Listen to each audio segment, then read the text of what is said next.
Hey, freedom seeker. Let's face it, entrepreneurship takes a heavy toll on our minds and bodies. If we aren't careful, we can end up down and out before we even reach our goals.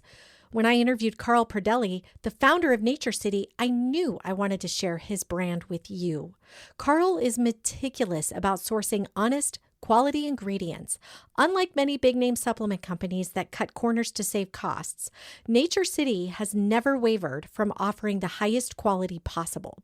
You need to take care of your body if you want to keep your business running, right? So head over to naturecity.com/freedom to see their full lineup of supplements. And while you're there, check out TrueMind. What I love about TrueMind is that it promotes sustained mental energy for up to 5 hours without a crash. It's exactly what you need to stay productive without the jitters. Keep your wits about you, friend. Keep your mind sharp.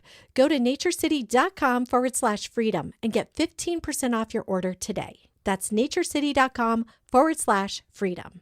Hey, Freedom Seeker. Welcome back to the Freedom Entrepreneur Podcast. I'm your host and business mentor, Lindsay Sutherland, and joining me today is Paul Poteet, who's the founder of Surge Investment Group out of Utah.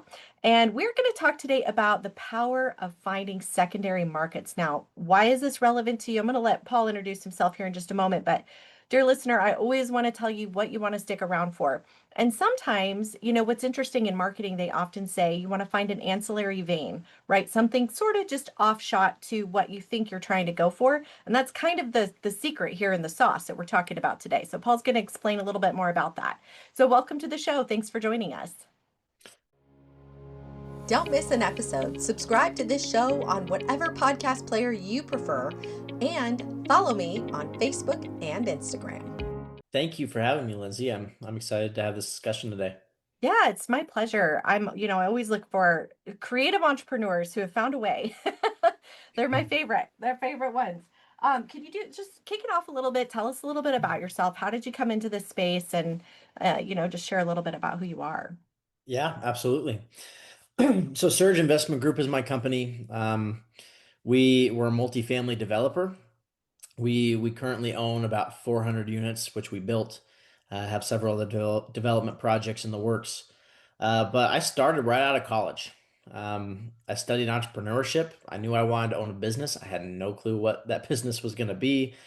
And just by networking with friends that were successful entrepreneurs, I got introduced to someone who eventually became a mentor for me and a business partner, and was able to learn kind of under him, but with him for many years. Just the circumstances lined up where I was able to be an owner, and he needed my good credit score, untarnished credit score at the time. So I benefited greatly from that. We built that business together, and then eventually I sold my ownership there and started Surge. So that's a very condensed version of my background. If you want to dive into detail, I'm happy to do that. But I've been very blessed to get where I am right now. Yeah. What kind of, I guess, tell us a little bit about how you found the mentor. I think that's something that I hear from truly a lot of very successful entrepreneurs. And I think there's a lot of people out there who, well, of course, coaching is so popular, right? So everybody just kind of thinks, oh, I got to fall into this lane of getting a coach. But a mentor, I think, it's just a different type of leadership. It's a different type of relationship. And I'm just curious, for the listening audience, do you have any advice for how people can maybe connect with a mentor? I think that's a really good question.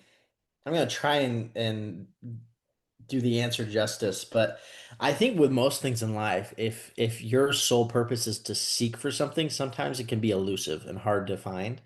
But if you know kind of in the back of your mind that what you want as far as the long-term goals, um, then eventually you'll be led to what you need. And so I call this hard-earned luck.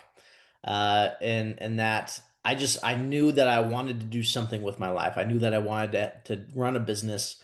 I was still trying to discover what that would be. And so I was just talking with people that I knew had achieved to some degree the success that I wanted.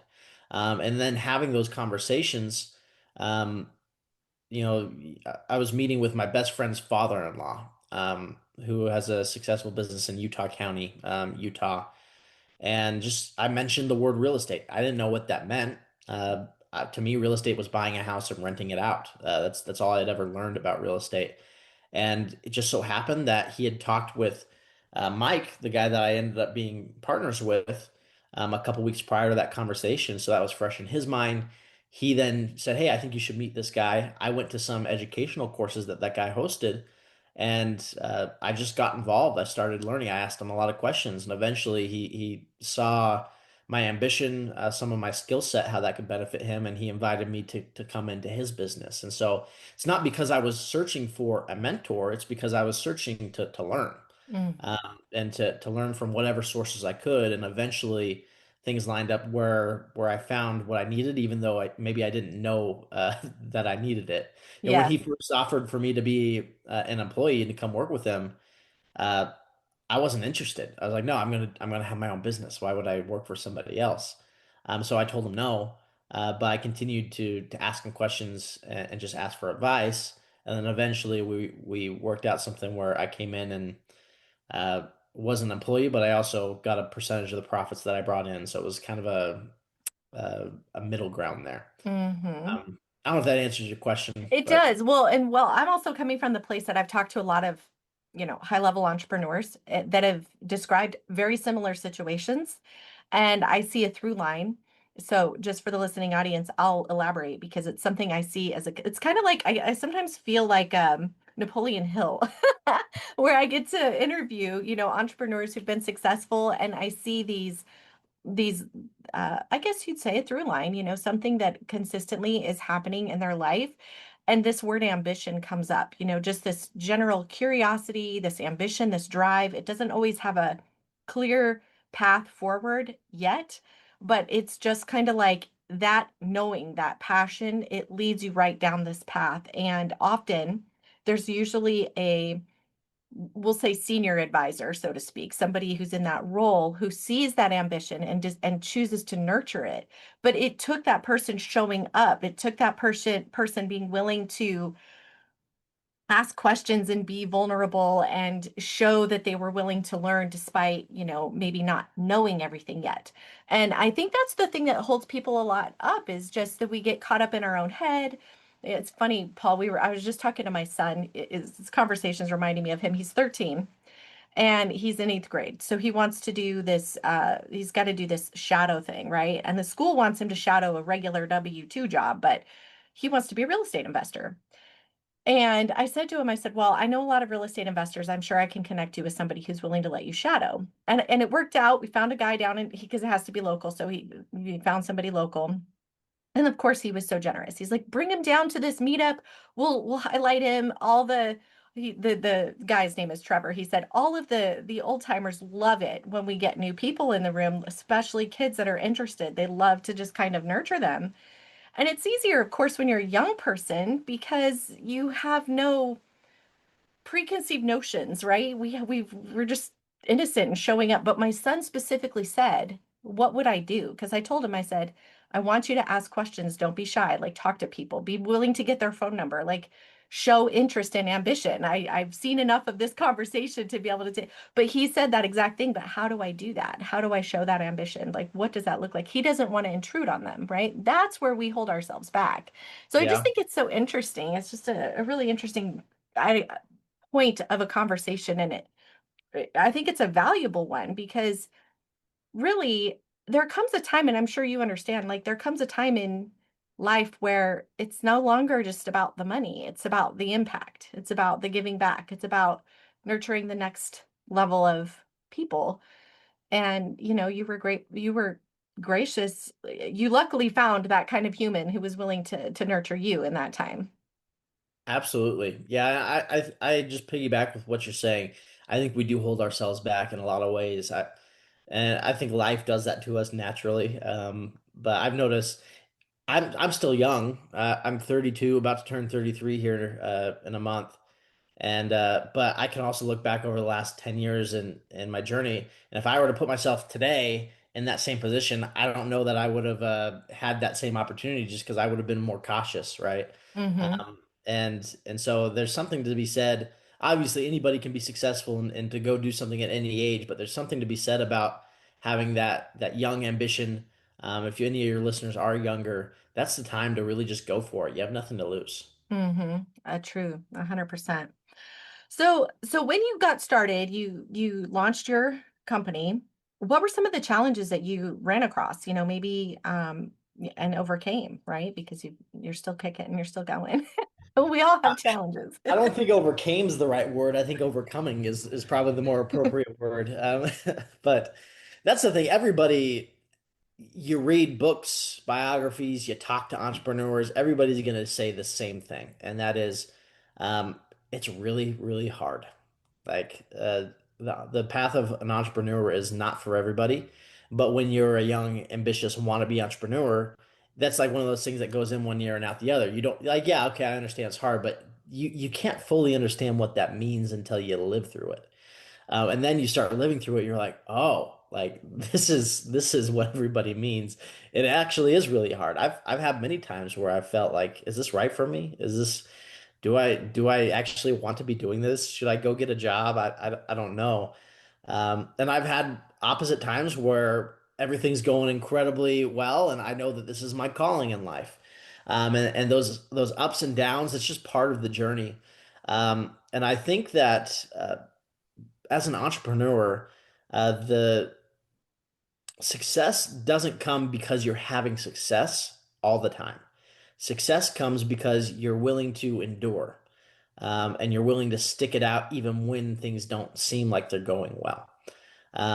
So I know I answered your question generally there, but I think it's a very real thing that people need to understand too. Is you could have the greatest idea in the world, but things are still going to get hard at some point, and if you're not prepared for that and willing to stick through the hard times, you're probably going to fail. But you can have a mediocre idea. Obviously, there has to be some sort of customer and value, but if you're able to execute well and just endure through the hard times, pivot, pivot, pivot until you find the right place to be, well, those are the people more times than not that end up being successful, even if their path to success looks wildly different from when they first set out on their journey. So I've definitely seen that, and my path over the last couple of years hasn't been the easiest time for real estate.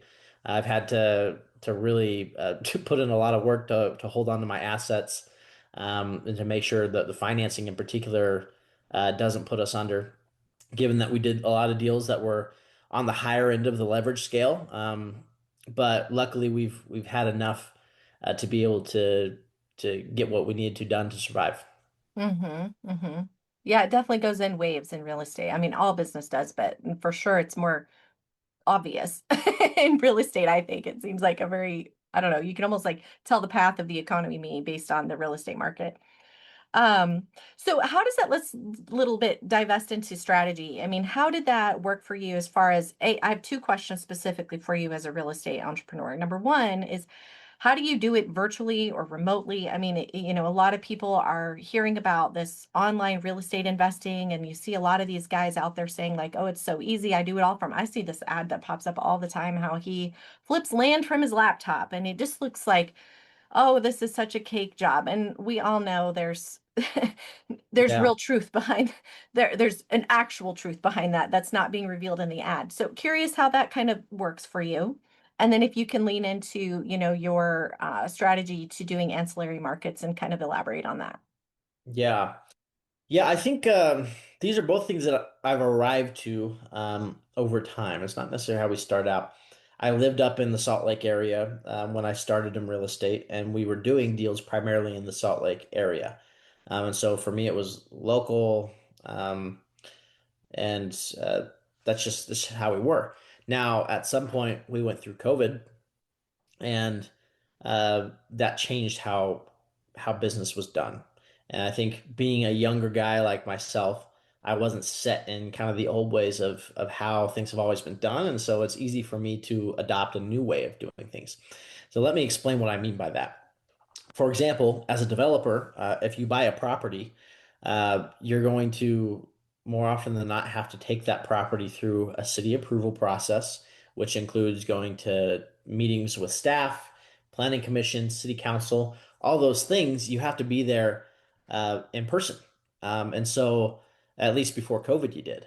And so Mhm. it becomes really hard if I'm living in Utah and I'm doing a deal in Maine, for example, which I haven't done, but just use that as an example. That becomes really complicated every time I have to go to a city meeting, and a staff meeting to fly out to Maine and be there in person. Well, when COVID hit, everything became streamlined online. So I was able now to meet with city staff and with do planning commissions and city council meetings and all these things just through Zoom. And since COVID, a lot of that same process that these cities had implemented has stayed. And so that created an opportunity for me to do a lot more remote without having to travel. That's not to say that I never have to travel to see my sites, and it's not good practice to do so because it is, but the overall burden of travel has significantly been reduced through technology and how that's evolved. And then in this business, you have a lot of old faces that tend to be the real estate developers. You see them every now and then, but it's rare to see a young face like mine who's at a high level doing this business. And so I think that's given me an edge, where I'm a little bit more comfortable with this idea of investing in and managing things remotely, to be able to do what we do. So the next question you wanted to go into was more our market approach, how we Well, yeah, and because I mean, it kind of ties together. As my understanding is, you live in Utah, but you primarily invest maybe in the Texas area. And so, or, that was one area we discussed. I'm yeah. sure you have multiple areas, but, you had mentioned to me early on that, maybe you don't invest necessarily in Dallas specifically, but you look for outside areas.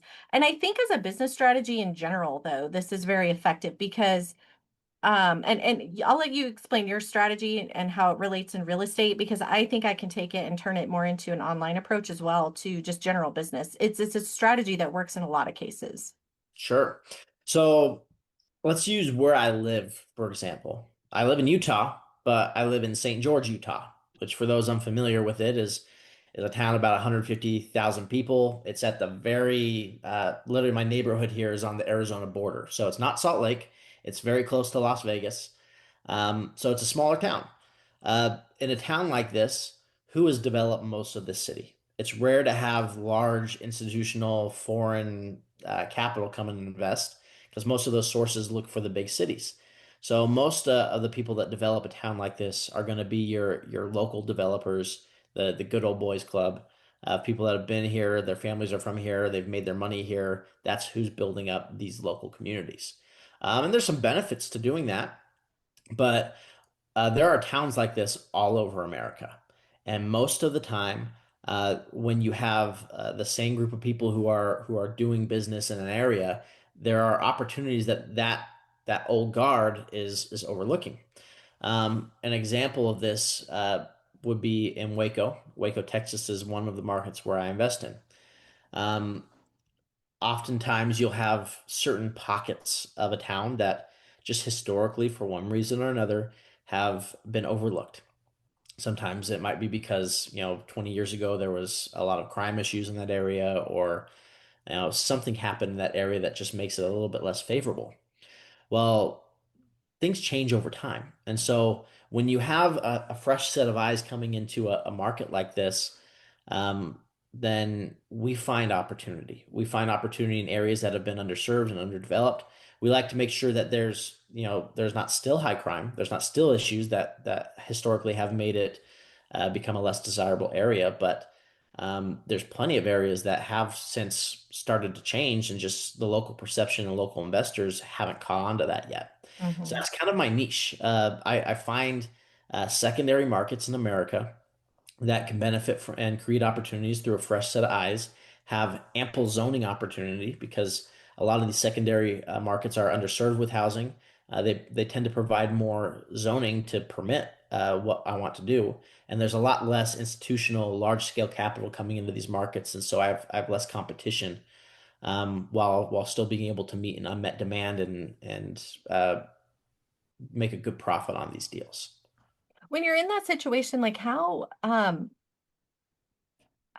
do you build a relationship with this? I see, well, I'm in a small town as well, and it just seems to me like the people who win in this development space here are people who live here, who know the city council people, who can get things through, simple little things like that that can go a long way. It's sometimes who not how much money you have in essence in some cases. Yeah. And so I'm just curious, like, how do you navigate that when you're, out of state and you're not a local, right? hmm Well, that comes from an understanding of zoning law, and we haven't really to discuss that portion of my strategy yet, because you're right. You have that good old boys club, and they can get things done that I can't as an out of state or out of town developer. And that's one of the reasons why these smaller markets are primarily built by these local investors. And couple that with what I talked about earlier of historically you had to travel, and so most people want to invest where they live anyway. But over time, they've built those relationships because of how business has been done. But if you understand zoning law, then none of that matters. And that's this another piece to what how I select my markets. And I'm not just going there because it's a secondary smaller town. And I don't go to too small towns. Usually, I want about 100 to 150,000 plus in population in the area. But I'm also identifying these cities that have ample zoning that permits what I want to do already. And a part of that strategy is most of these cities that need housing and that are underserved with housing, as many of these smaller cities in America are, adopt ordinance to permit multifamily in zones that aren't ordinarily multifamily zones. For example, you might have a city that says you have your MF20 zone, which historically would mean multifamily 20 units per acre. Well, everybody in America knows that in the NF20 zone, you can build multifamily 20 units per acre. So you get a lot of competition on those. But if that city says my C2 zone, which is your commercial intensity 2 level zone, or however they describe that, but they also add as part of their permitted uses, multifamily is a use by right within that zoning. Well, now not everybody knows that I can build multifamily in the C2 zone. And so if I understand that, and if I've done the work to study and understand their zoning ordinance and which zones permit what I want to do, but other people may not realize that it allows me to do, now I can go and pursue a lot of properties with very little competition that's also pursuing those. And if I do have competition, it's somebody that's trying to buy it for a different use, which may have a different value assigned to that use. And so I have an edge on them to negotiate. Um, so that's how I approach that. And if I'm only buying properties that already allow for what I want to do, I don't have to have a great relationship with the city staff. I don't have to have a relationship with council to be able to do that, because zoning is law. They Mm. cannot tell me no as long as I meet the standards that's listed, spelled out in their zoning ordinance. That's not to say you don't still want to have a friendly relationship with them. We try our very best to do that, um, but we also understand zoning law and we use that to our benefit. And so I'm not going and buying a 20-acre tract that's zoned agricultural and trying to rezone it for multifamily. I'm going to fail with this strategy of working remotely 9 times out of 10 on Hmm. that. How come, But why do you think those C2 zones don't why haven't the townships themselves thought of making it zoned for MF20? Like, is that just something that doesn't occur to them maybe, or because maybe the municipalities are just often average people who don't really think about things in terms of like, oh, well, we need more housing. Hey, if we zoned this for multifamily, we would solve our problem. Are they just not aware of that? I'll get to why I'm thinking of this in a second, but I'm curious yeah, because I think it ties into a bigger scope of conversation. well, I don't know all the answers, but I have some thoughts on why that might be. The first is for whatever reason, density. Density would be an example of you have a single family home versus an apartment complex. An Mhm. apartment complex is a more dense use. You can fit more units in that same space. Density is usually looked less favorably by the residents of a city, and Okay. and who controls and passes ordinance and zoning laws. It's publicly elected officials. So Mhm. city council is eventually who adopts those and passes them on, and they want to be reelected. And so if they zone a bunch of families multifamily and it's close to single family residences, you're going to have all the people in that neighborhood be upset, and Yeah. that's going reduce their popularity and their ability to get reelected. Makes sense So that. that's just the And yeah, politics of those business. of us who live in a small town know that small town people are very involved in politics, local Yes. politics. It's not like a big city. It's Yeah. very different.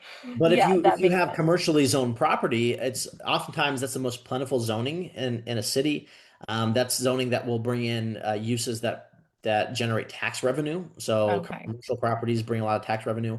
So some cities will be hesitant to just rezone that to multifamily because they want to keep the potential and strong possibility that it'll be developed for commercial and really benefit their city from a revenue standpoint. But they also recognize and understand that they need housing and dense housing, and that has a lot of benefits to their community. And so oftentimes they'll put that in as a use allowed in the commercial. So now they have a variety of, you might have an office and then a retail complex and then a higher density apartment complex. And that creates uses that are all complementary. You get walkability, you get traffic, and it's in areas that are further away from the lower density residential communities. And so Okay. you're less likely to get pushback from the local community. That makes total sense. Okay, so here's what I'm hearing you say on a more global basis. Number one, you found a problem to solve, right? Places that need more housing and probably affordable housing, because I know a lot of the outskirts or suburbs, that's where people go to, I don't know, retire, I suppose you'd say. So they have a little bit more Yeah, money that can drive up the residential housing market. It makes it harder for young people to live and work within that community. So then you need cheaper, more affordable housing, which usually comes in the form of multifamily.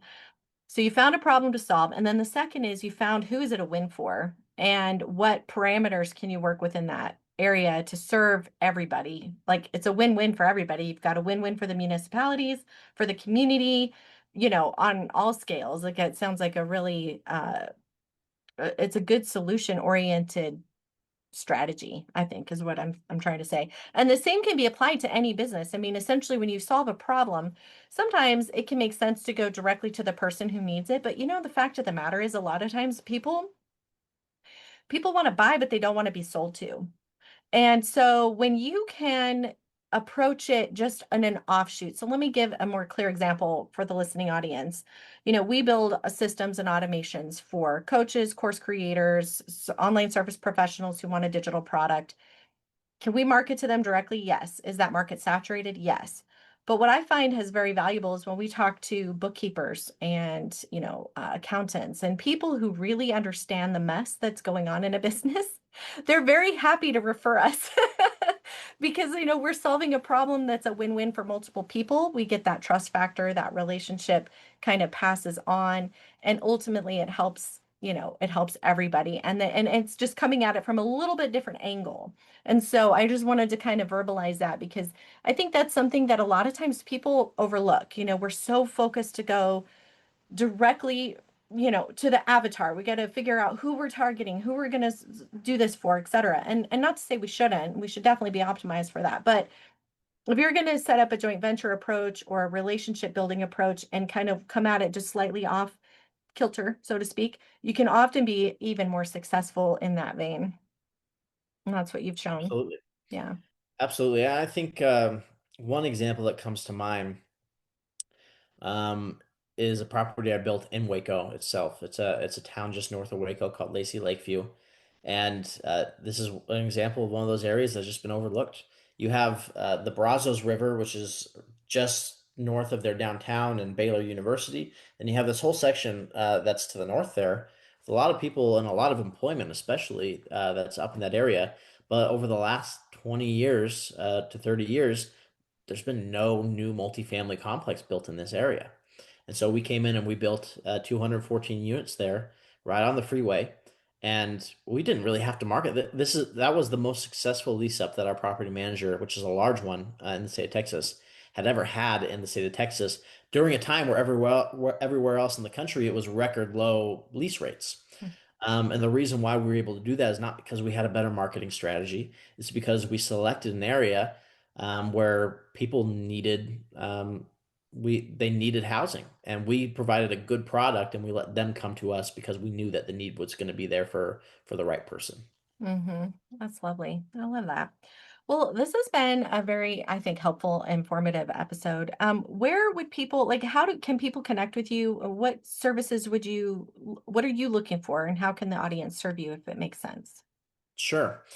Yeah, from a high level standpoint, we're always looking to have people participate with us from an investment standpoint in our projects. But we're not really salesmen in that regard. We like to show value, and those that want to work with us will approach us. And so, those listening to this that might want to connect with me via LinkedIn. Paul Poteet is you'll be able to find me there with Surge Investment Group. You can also look us up at www.surgeig.com. But if you connect with me via LinkedIn, we do webinars about every 2 weeks, really centered towards education, teaching people how to approach investment in this space, some of the nuances that are involved in our business. I also publish regular articles to that same end. And so LinkedIn is the best place. I love it. Well, thank you, Paul, for contributing. I'm really grateful for our conversation today. Thank you for having me. I appreciate the great questions.